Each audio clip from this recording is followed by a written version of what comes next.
The United Kingdom had its parliamentary elections on Thursday, which resulted in an enormous win for Boris Johnson's Conservative Party and a crushing defeat for Jeremy Corbyn and the Labour Party, prompting Corbyn to summarily resign his party leadership position.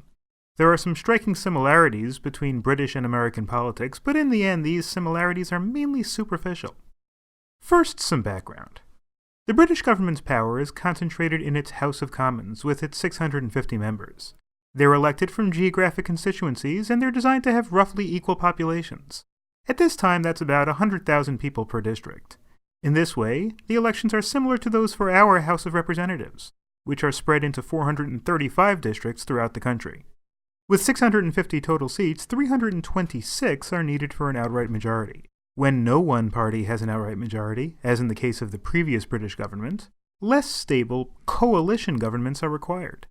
In Thursday's election, the Conservative Party won 365 seats, substantially more than the number needed for a majority. Because each district uses a first-past-the-post system, meaning that a plurality, not a majority, of the vote is needed to win, it's possible to gain a majority in the House of Commons without a majority of the vote. In fact, the Conservative Party appears to have won about 43.5% of the vote, which translated to its substantial majority of the seats. Like the American Republican Party, the British Conservative Party has some structural advantages. Its strength is in many suburban and rural areas, while Labour is strong in the cities. Like the American Democratic Party, Labour often runs up enormous margins of wasted votes in the inner cities. For example, in the Bermondsey and Old Southwark district of London, the Conservative Party drew less than 20% of the vote, even in this election. In the United States, due to the nature of the way votes are sorted and some gerrymandering of House seats, Republicans have an advantage of anywhere from 3 to 6 percentage points. That is, Republicans could lose the raw numbers of House election votes nationwide by at least 3 points and still win a majority of the House of Representatives. Note that the Republicans enjoy a similar or perhaps even greater advantage in the Senate. Other similarities between U.S. Republicans and UK Conservatives have dominated the media narrative lately. Both Boris Johnson and Donald Trump use populism and controlling immigration as two of their signature issues.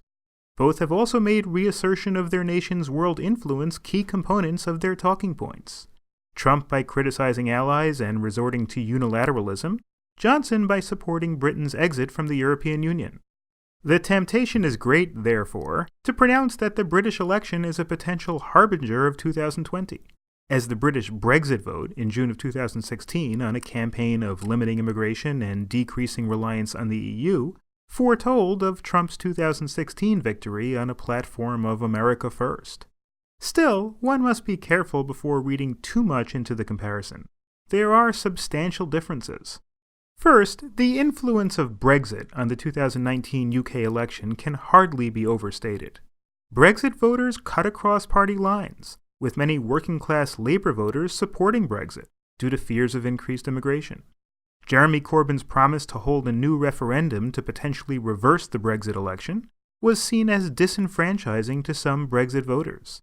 On the other side, the Remain voters, seeing Brexit mostly as a foregone conclusion, did not move to Labour in droves.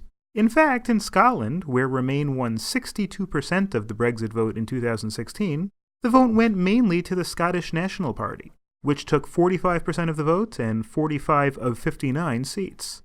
Interestingly, it pulled most of its votes from what otherwise might have gone to Labour, allowing Conservatives to win more votes and more seats than did Labour in this strongly Remain area.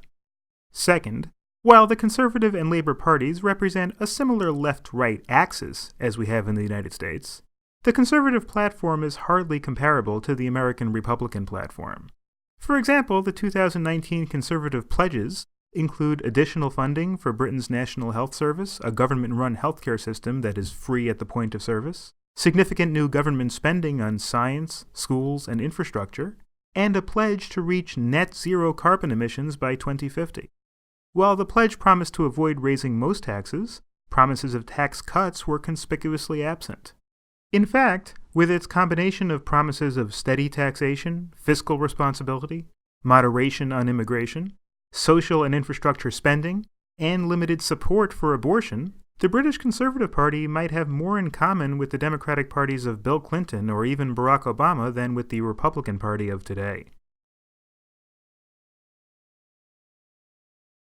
Thanks for watching. Please like, share, and subscribe to stay up to date on the latest Law Shelf videos. For more in-depth legal analysis or to earn a digital badge through one of our many legal video courses, join us at lawshelf.com.